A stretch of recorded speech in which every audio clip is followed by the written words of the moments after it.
It's over. It's finally over. The 50-day experiment has finally concluded and I can eat whatever I want. This video serves as a conclusion to my very amateur experiment and also discusses whether I'll continue being vegan or not. First, I'll talk about the experiment. The premise for the experiment were quite basic. I kept a food diary which recorded all the foods I consumed. My doctor checked my blood pressure and weight at the start and end of the diet. I took a few pictures at the start and a few at the end. Also, I would keep a track of my athletic performance. Lastly, each deliverable I would give a small report where I would orally discuss how I felt physically for that week. And I'll talk about these parameters individually. And just keep in mind the food diary is mainly to give an idea of what kind of food sustained my body and yielded such results. I didn't include accurate measurements of food just because I don't have the scientific tools to make calculated and scientific analysis on my finding. You'll also find in the diary that I ate the same thing multiple times, namely pasta. And the reason is because that's just my personal preference, because I'm okay with eating the same food over and over again.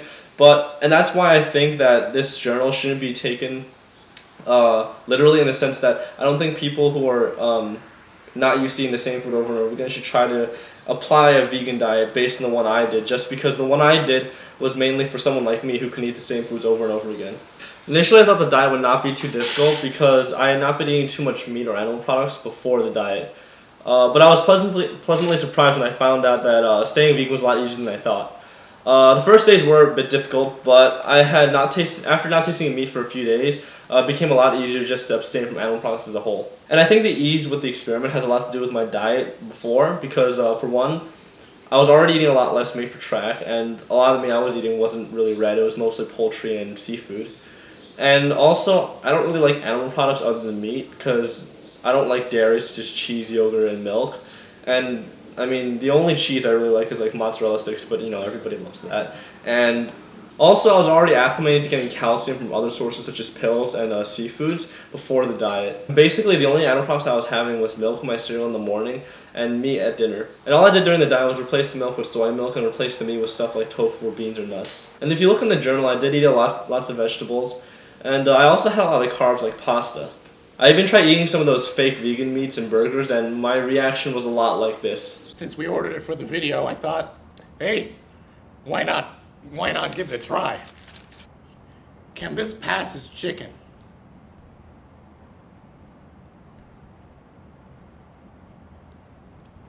Nah. Nice try. So vegan meats largely disappointed me. I tended to stray away from them for the majority of the diet. So overall, the diet was very easy to get used to, but in large part it had to do with me already not eating that much meat before. At the start, my blood pressure was 114/64 millimeters of mercury, which was higher than my average of 100/60 millimeters of mercury, but it was a bit higher just because at the time I had a sinus infection, which was causing really bad headaches. And as of now, my blood pressure has returned to that average of 100/60 millimeters of mercury. Also, I was 143 pounds at the beginning of the experiment, and now I'm at 140. These results don't surprise me at all, and it just shows that a vegan diet is just as good as an omnivorous one. And the reason that there weren't really many changes was because prior to the experiment, as I said before, I was eating a lot of white meat and seafood for my meat, not much red meat. And I think that probably contributed to the experiment, because later on I'll explain about how meats that non-red meats such as poultry and seafood tend to be a lot healthier. These are the before and after pictures. The reason I hold the piñata and phone is for a way for me to flex my muscles without looking like a complete tool. I might look a bit smaller in the after photo, but that's mostly to do with the lack of training I had from a 3-week break because of state meets for track. My physique did not drastically change, and I think the way I look has a lot more to do with how effectively I train rather than what I eat. Also, my physique staying the same isn't much of a surprise, as it stays in line with my unchanging blood pressure and weight. For the duration of the experiment, I didn't feel any physical changes. The only drastic differences I experienced was during the first 2 weeks of the experiment when I suffered from a severe headache from a sinus infection. The reason I had a sinus infection this year, as my doctor has confirmed, wasn't because of the changed diet. It had mostly to do with the high pollen levels. My athletic performance was very much the same before and during the experiment. For weight training, the amount of weight and number of repetitions per exercise has slowly increased but has stagnated for the past 3 weeks since I haven't been able to go to the gym very often due to state meets. In addition, muscle recovery has been identical before and during and after the experiment, which is usually an average of 1 to 2 days of recovery time. Also, that recovery time applies for each muscle group. Overall, my athletic performance wasn't affected, and I didn't feel like my recovery time got any faster, nor did I feel any increased energy or endurance. At the same time, I was able to progress my athletic ability and muscle mass at the same rate as before. In conclusion, my blood pressure, weight, state of mind, and energy levels and athletic performance did not change simply because the diet I had maintained previously was already quite healthy. I've been consuming controlled amounts of animal products, which is probably why I think that my diet before was generally healthier. I think these findings prove that both an omnivorous and a vegan diet can be equally as healthy. The fact that both diets had yielded the same results almost made it hard for me to make a decision, which is why in the next segment I'll talk about the decision based on the other factors.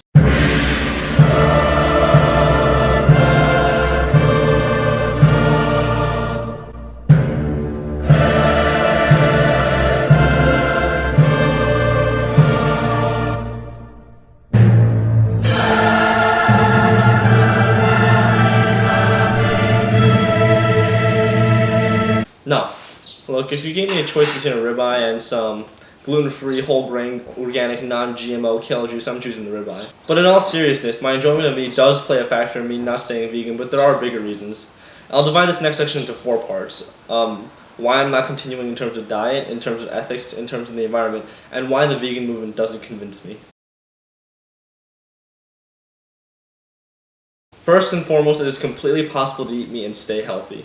Yes, there are studies that suggest that meat is not a healthy food and it can cause terminal illnesses. However, scientific studies showing a correlation between the consumption of red meat and certain diseases all contain a flaw.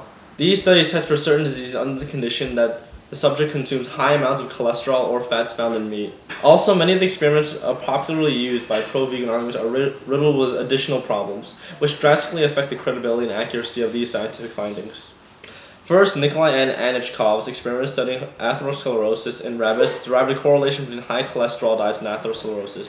Anichkov found that atherosclerosis developed in subjects when he fed them diets of abnormally high in cholesterol. However, Anichkov's experiment did not conduct any tests on subjects fed medium or low cholesterol diets. The correlation was only found when the subject was on a high cholesterol diet. This experiment does prove that extremely high cholesterol diets cause atherosclerosis, but does not prove the same correlation to other amounts of consumption. Thus, the conclusion that atherosclerosis is caused by cholesterol intake only applies to high cholesterol diets. Anichkov conducted all of his experiments in rabbits, and although they share evolutionary, genetic, and physical similarities to humans, the best way to test for dietary correlation is to use humans as subjects. Modern and more valid experiments use humans to derive conclusions between certain dietary choices and diseases. Anichkov's archaic, century-old experiment is unreliable, as it only tests for a single factor and uses non-human subjects. There is also another study which found a correlation between saturated fat and obesity. This specific study proved that obesity-related inflammatory genes in fat tissues are activated by a diet high in saturated fatty acid-rich diets. Similar to Anichkov's experiment, the test only takes into account for diets rich in saturated fatty acids. There were a total of 20 subjects, all of whom were fed diets high in saturated fats. There was no testing for diets with moderate or low amounts of saturated fats, meaning the correlation was only proven for diets high in saturated fat. On top of that, all 20 subjects were overweight and already at high risk of metabolic syndrome, meaning that these people were already at high risk of becoming obese even before the saturated fat experiment happens. So the correlation between obesity and high saturated fat intake cannot be derived and be applied to people who have medium and below average weight, since every test subject is obese. All in all, these findings from this experiment are more or less implausible, as they only tested saturated fatty acid-rich diets in overweight subjects. Moreover, there are studies in diseases such as cancer which prove my point. A recent study published in 2015 found a positive correlation between red meat consumption and cancer amongst men and women. However, this experiment also proved that subjects were at higher risk of cancer as they incorporated more red meat into their diet and vice versa. Thus, subjects that consumed less red meat were at a lower chance of developing certain kinds of cancer. To add, the study found a positive correlation when patients consumed processed red meat. Interestingly enough, there was a negative correlation when subjects produced Interestingly enough, there was a negative correlation when subjects consumed an unprocessed red meat. This isn't much of a surprise, as the American Heart Association has certain kinds of unprocessed red meats deemed adequate for healthy consumption. Also, studies and experiments such as this one only find this correlation with red meat. The only logical reason I can think of why is because white meats and seafood usually don't pose as much of a dietary threat as red meat, which is why on the healthy list of meat on the American Heart Association consists of mostly white meat and seafood. In fact, there have been studies conducted over multiple demographics which prove certain health benefits from eating leaner cuts of meat and poultry. Although I find these experiments to be logically unsound, I still learned something from them. The last experiment about red meat and cancer found that there was a negative correlation when patients ate less red meat. Conditions such as cancer and atherosclerosis are usually only possible when a subject consumes high amounts of red meat. Either that or they consume high amounts of cholesterol-saturated fatty acid. And even though I have to consume high amounts, it's still a possibility that it can happen. And if I'm not careful what I eat, I could be at risk of contracting those diseases. And taking that into consideration, I've decided that I'll continue to eat meat, but I'll definitely eat a lot less.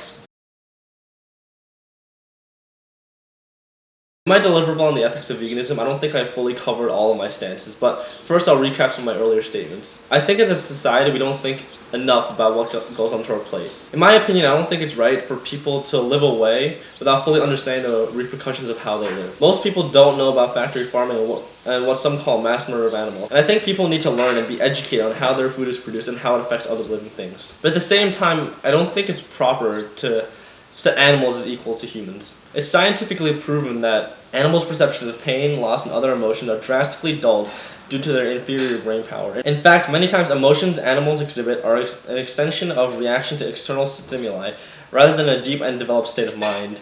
In fact, some groups of animals, such as fish, may not even feel pain according to modern studies. Humans are proven to be intellectually superior with their stronger brain power and developed state of mind. And the evidence of these two superior factors is the fact that humans can reason. And taking that notion into consideration, I don't think that it's right to equate killing animals to killing humans. Humans have the ability to reason, and they also possess a higher level of consciousness. The advanced intellect which humans possess prompts humans to have even stronger bonds with each other, which makes our lives even more fragile and precious. But even though humans are proven to be superior to animals from a scientific standpoint, it is still understandable that people are against killing other living things on Earth. But for me personally, I think that killing and eating animals is just a part of nature. Animals being eaten and eating other things is just the way the food chain works. It's what keeps the world going. Not only that, but the current situation our world's in requires us to kill the livestock that we raise to eat. We already have millions of livestock in the United States alone, and those numbers continue to grow despite rapid consumption. To release those animals into the wild would cause a disastrous ecological shift more momentous than that of the Asian carp invasion. And with that, I need to make this point clear, and this is the point I did not make in my deliverable. Now this might shock some, but surprise, surprise, being vegetarian or vegan doesn't make you a good person. Don't believe me? Let me give you a good example. Let me see. I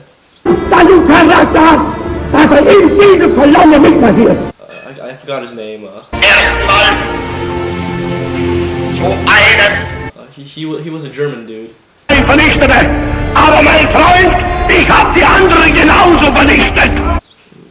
He was pretty important too.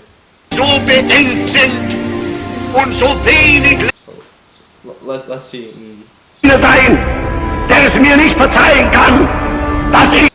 Oh yeah, Adolf Hitler. Yes, Adolf Hitler was vegetarian. And yes, being vegetarian back then was like being vegan today, since back then dairy livestock weren't as abused or killed as today. There are mixed speculations to why Hitler was confused, but historians attribute his diet to his love for animals. In fact, his love for his pet dogs was perfectly portrayed in the 2004 German film Downfall.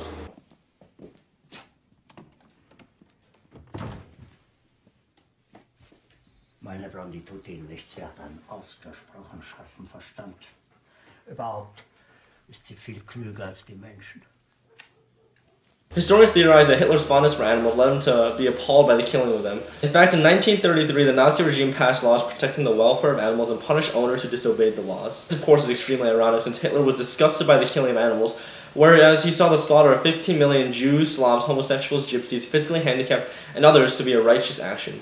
You know, it's nearly comical how the Nazi regime endorsed both animal rights and genocide. A person is not good by moral and ethical standards just by a single lifestyle choice such as veganism or vegetarianism. What encompasses a good person is how they live their life as a whole. It's about how true you stay to your own ethical values. And that's a point I want to touch on. Ethical values and morals are completely subjective. There is no such thing as a correct set of morals.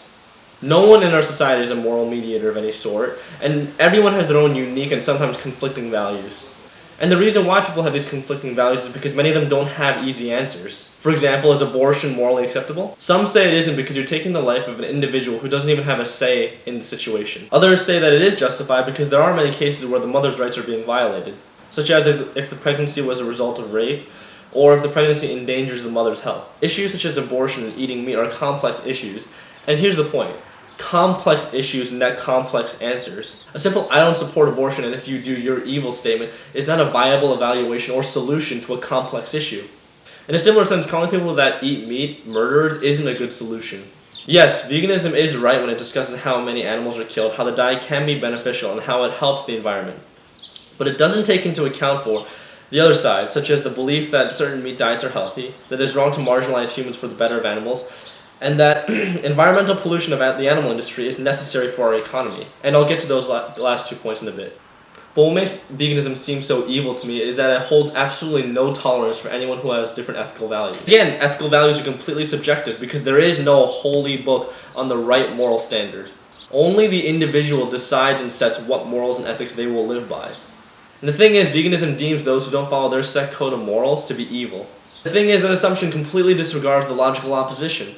That's why I completely disagree with the ethics of veganism. Yes, as I stated before, I can sympathize with some of the claims made by veganism, but the fact that veganism has a set code of values which makes it a good person disregards any other conflicting logical sentiment or ethical values. And that, in my eyes, proves to me that veganism aims to demonize and even restrict the freedom of belief of others who disagree. And much like the Nazi regime of the vegetarian Adolf Hitler, demonizing and restricting the beliefs of others is evil. It is undeniable that large-scale animal agriculture puts a strain on the environment. Animal agriculture consumes our precious resources as well as create large amounts of pollution. First, raising and processing livestock wastes a lot of water. As stated in a previous deliverable, it takes 2,000 gallons of water to make 1 pound of beef. And statistics such as the ones on USGS.gov suggest that much less water is used for the carrying of livestock. Look at the stats. In Texas, which uses the most water on livestock out of any state, only 13% of its total water usage is used for livestock. But if you take into consideration the grain used and the water used in processing, the numbers skyrocket. Once you do the math, which is in the deliverable, which I'll put the link to in the video, you find that the amount of water used to produce just a pound of beef is ridiculous. Second, somewhere between 18 to 51% of the greenhouse gas emissions come from animal agriculture. These emissions are mostly from the methane and nitrous oxide gases released by livestock. The 18% is from the United Nations FAO and their 2006 paper, Livestock's Long Shadow. However, the FAO released a new paper titled Tackling Climate Change Through Livestock, and the number was reduced to 14.5% from 18%. And the FAO has said that they considered the 18% statistic to be out of date. But the change is most likely biased as the FAO made partnerships with the International Dairy Federation and the International Meat Secretary in 2012. And the FAO released the revisions the following year. The 51% is from the World Watch Report, which is funded by the International Finance Corporation, which is a part of the World Bank. And this is a non-vegan organization. However, even the biased and very low 14.5% is still a significant portion of the greenhouse gas emissions. And other valid studies show a high percentage also. The Humane Society of the United States states that 37% of methane and 65% of nitrous oxide comes from the animal sector, but let's pretend that this statistic doesn't make sense since it's from a vegan website. Looking at the unbiased research study Greenhouse Gas Emissions from Dairy Manure Management, a review of field-based studies, it is stated that animal agriculture is responsible for 20% of carbon dioxide emissions, and this doesn't even include the other possible emitted greenhouse gases, which are methane and nitrous oxide. The authors of the study are Justine Jane Owens and Wendy Silvers. Both are professors at the University of California, Berkeley. Neither of the professors is known to be affiliated with any vegan or meat lobbies, and they have no political or personal agendas to push. All the studies that they publish are solely in the name of science. And now you might be wondering, if the environmental effects of the animal industry are so bad, then why would you continue to support it? And the answer is simple: the economy. Millions of Americans own and work on farmland, and even more work on farms worldwide. And these people rely on the animal industry for their income. It's hard for us to imagine the lives of 1.3 Americans who work on farms or processing plants. And we have to understand that our daily life choices greatly affect the job security of these people. In theory, nearly every single farmer would face financial trouble if everybody became vegan. Now you might say that only livestock farmers would be affected, but you have to remember, most of the grain we grow is for feeding livestock. Farmers would lose revenues from the animals they could not sell, and even more grain farmers would lose money from the decreased grain demand. In fact, some estimates show that the American and global economy could very well tank. Animal agriculture makes 1.4% of the world's GDP, and agriculture as a whole contributes to 3% of the world's GDP.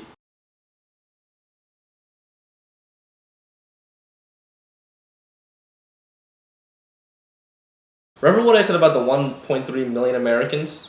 Well, worldwide, 1.3 billion people work in jobs related to agriculture, and 987 million of those people are living in poverty. A global conversion to veganism, something which the vegan movement desperately calls for, would take away or at very least highly jeopardize the jobs of people working in the animal sector. Yes, the animal industry is wasteful, and it pollutes the earth, but it provides jobs for over 1 billion people worldwide. And the thing is, vegans almost never acknowledge the economic argument. They seem to completely disregard it. I guess they don't really care about the jobs of other people. I mean, this is their mindset. No meat because it harms animals, but it creates jobs for over 1/7 of the world. No meat, it hurts the earth. I know, but hundreds of millions of people rely on these jobs to support their families. No, but animals are hurt. You know that if everyone went vegan, those people would lose their jobs and that they would be subject to poverty? You get the point. Vegans only see the issue in terms of animals and the environment, which are very important factors. But they forget that the animal industry is an important source of income for millions of people worldwide. And in my eyes, I see the industry as a necessary evil. And it is necessary because it is required for the good of our economy. In the 1700s, Thomas Jefferson alluded to slavery by saying it was like holding a wolf by the ears. We can neither hold him nor safely let go. Back then, slavery was an integral part of the economy, much like the animal industry today. And some might argue, just like slavery, the animal industry is just as cruel and morally unjust. And I feel as if I'm in a similar position as Jefferson. I don't think that animal agriculture is sustainable as stated before, but letting it go too soon would destroy the economy. I think we should pursue more eco-friendly alternatives as time goes on. But I'll continue to support the animal industry just because I'm supporting the livelihood of millions of people worldwide.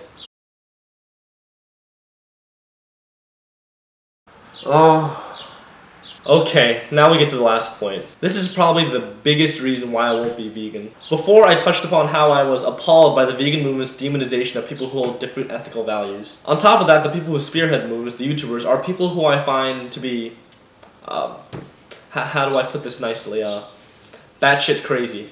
First, I'll touch upon a few of the points made in last week's deliverable.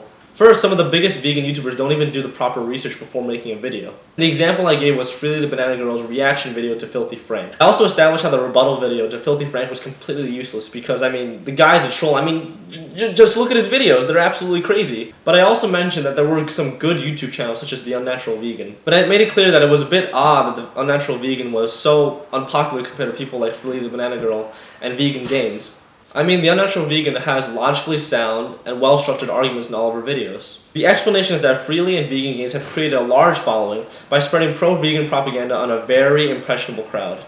And that's what I find so dangerous about the people who spearhead the movement. They spread the most fallacious pro-vegan sentiment and even make an attempt to dehumanize people who eat meat. It sounds terrible, but people love it. And I talked about how in our world, complex issues net complex answers. However, big vegan YouTubers try to simplify these complex answers in order to make it easier for the general public to understand. And the reason I disagree with their attempts to simplify these arguments is because they completely disregard the logical arguments of the opposition. And their logical attempts to simplify the solution are completely fallacious because they completely disregard the logical and factual arguments made by the opposition. And the basis to last week's deliverable was that popular vegan YouTubers like to oversimplify world problems and spread claims backed by unsound logic to appeal to a large crowd. And the bigger problem is the kind of message spread by vegans. And at this point you might be wondering, well, where are the vegan organizations like PETA? Don't worry, I haven't forgotten about those. I was saving the juicy bits for later. Unsurprisingly, groups like PETA hold very similar claims to vegan YouTubers. In fact, when you examine the claims of radical vegan organizations and big YouTubers, you'll find that people like Freely, they're just mouthpieces for PETA. And the most heinous message spread is the anti-human sentiment. As mentioned before in the talk about environment, vegans usually only look in one direction. They don't like to look at the opposition. They only like to pursue what they think is a solution, and many times they like to disregard other human beings. What do I mean? Well, very recently PETA featured an article mourning the death of Christina Grimmie, who was shot dead at a concert in Orlando. It was a very tragic loss and one worth writing an article about, but I noticed that the article explicitly stated that she was a hero for animals, and that goes on to praise about her for her animal activism. Now, this isn't an attack on Christina Grimmie's beliefs. She has the right to believe in whatever she wants. It's an attack on PETA because I find the existence of the article to be quite twisted. And the reason isn't because of the content of the article. In fact, it was a well-written eulogy for Christina Grimmie. It's the fact that they only made the article just because she was an animal rights activist. And I think we should look at the website and see what other human tragedies they've covered. Fortunately, PETA wasn't stupid enough to ignore the gay nightclub shooting in Orlando. In fact, they published a fairly brief article with good points honoring the victims. The thing is, they don't really have a lot of articles on the well-being of human beings, and they don't advocate for human rights on their website. There's even an article on PETA suggesting that they like humans less than animals. And this article written by Dr. Barry Kipperman pretty much says, yeah, we like animals more than humans. At the beginning of the article, he brings up the question, would you save a baby or a dog from a burning building? Kipperman states that this question diverts attention from the actual issue, which is that there needs to be more animal rights. But that's a straw man fallacy, because the question asks whether he would save the baby or dog, but he just completely diverts the direction of the argument and talks about animal rights. And in a morbid way in the article, he suggests that he likes animals more than humans. He states, I believe that animals are devoid of all of the malevolence that people inflict on each other. In my view, animals are never deceitful, dishonest, manipulative, or malicious. And if you don't get where I'm going at, here's the next quote. I acknowledge that I'm simply more comfortable around animals than I am with people. People have on numerous occasions caused me to feel disappointment and betrayal. In a formal manner, he's saying that he doesn't like humans as much because they're not as submissive. Also, his worldview seems to be quite unrealistic because, unfortunately, the feelings of disappointment and betrayal are bad, but they're just a part of life. And I think being a sociopath and avoiding people and deciding to spend all your time with animals isn't really healthy for your psyche. In this article, Kipperman doesn't only dodge the original question, but he also explicitly states that he likes animals more than humans. And the reason is because he thinks that animals possess better human qualities even though they're proven to be cognitively inferior. And the scary thing is that PETA featured this article, meaning that most PETA employees probably agreed with it. And the fact that they like animals more than humans probably serves as an explanation to why they never talk about human issues on their website. Last week I talked about how popular YouTubers don't talk about any major human issues, and vegan organizations like PETA suffer from this flaw. PETA and their YouTube suppliants claim to be the moral arbiters of the world standing for justice. But why is there never a video or article made about ISIS? Nothing on the presidential race, which is littered with demagogues. Nothing about worker abuse in factories in Southeast Asia. Nothing about the child slavery epidemic. Nothing about the Sudanese genocide. Nothing about the shadow of Japanese imperialism, legal women's abuse in the Middle East, poisoned water in Flint, Michigan, the Syrian Civil War. But they decided it's okay to make an entire article on one person, Christina Grimmie, just because she was an animal rights activist. And in my opinion, I think this article was more of an insult to Christina Grimmie rather than a eulogy. Grimmie developed a legacy through her talents as a performer and singer. But of course PETA disregards Grimmie's hard-earned reputation just because the only important thing was that she was an animal rights activist, right? There are so many terrible, unsolved issues which leads to the death and suffering of millions of people worldwide. PETA advocates for animal rights as if people worldwide live in a utopia where everybody enjoys their own personal liberties and rights.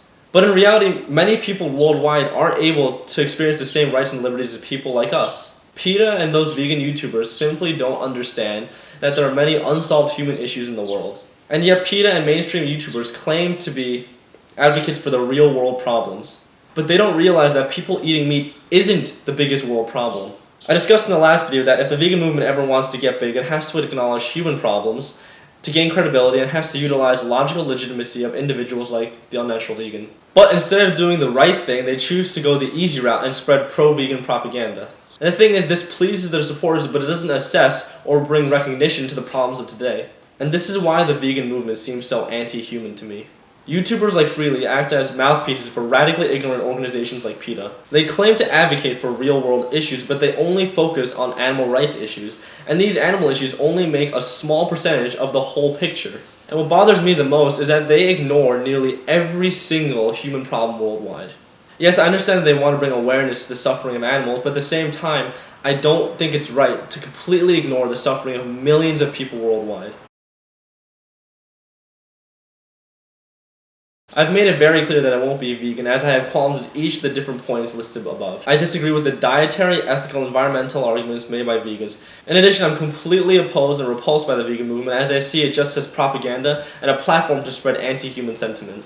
But despite this, I still learned valuable lessons in my 50-day experience. First and foremost, I learned a lot about video editing and creating entertaining videos. I did spend a lot of time analyzing the different video styles of various YouTubers I watch, and I also did spend some time watching tutorial videos made by Freddie Wong, who owns a channel called Rocket Jump. In the end, I found that the best videos were one that used external media, that had jokes, and in the end were made completely by me. And I think what made it so fun was because a lot of those things were my creations. Secondly, as mentioned in the diet section, I realized that overconsumption of meat and other animal products can lead to the development of certain illnesses.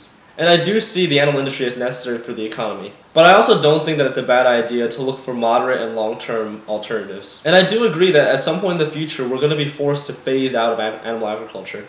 And in the end, I won't be vegan, but I'll definitely eat a lot less meat than before. And I do recommend the same for you, but just remember, I'm a stupid 15-year-old Asian kid making videos on his mom's camera, and I'm not even wearing pants now. I do think that you should watch the video for information, but don't take everything to heart, because this is just my opinion and my analysis of certain facts. My opinions and analysis are 100% subjective. In the end, it's up to you to make the analysis and for you to make your decision. Ron Swanson from the show Parks and Recreation puts my sentiment in a very eloquent fashion. The whole point of this country is if you want to eat garbage, balloon up to 600 pounds, and die of a heart attack at 43, you can. You are free to do so. To me, that's beautiful. So in the end, in this free United States, and in the increasingly free world we live in, it's my personal decision to start eating less meat. And it's your personal decision to make such a choice. And taking into consideration what I've learned during this journey, I think it's extremely valuable to educate yourself and be aware of how we live in this world. But in the end, it's not my decision, it's yours. So what will you do?